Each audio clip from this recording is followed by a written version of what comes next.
এবার ছোট পর্দায় নতুন ধারাবাহিকে ফিরছেন আদ্রিত রায় ও সুস্মিতা দে।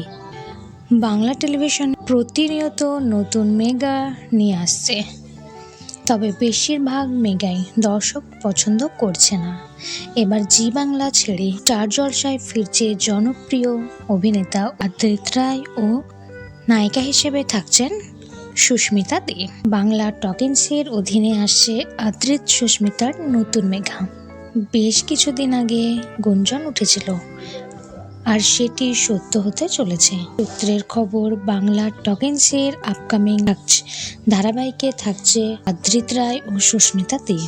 আদ্রিত সুস্মিতা ভীষণই জনপ্রিয় মুখ, তাই তাদের একসাথে দেখার জন্য ভীষণই এক্সাইটেড দর্শক। তো দেখা যাক শেষ পর্যন্ত কি হয়। তো বন্ধুরা, আপনারা কে কে আদ্রিত সুস্মিতার জুটি দেখার জন্য এক্সাইটেড অবশ্যই কমেন্ট করে জানাবেন। ভিডিওটি ভালো লাগলে একটি লাইক করবেন, চ্যানেলটি সাবস্ক্রাইব করে পাশে থাকবেন।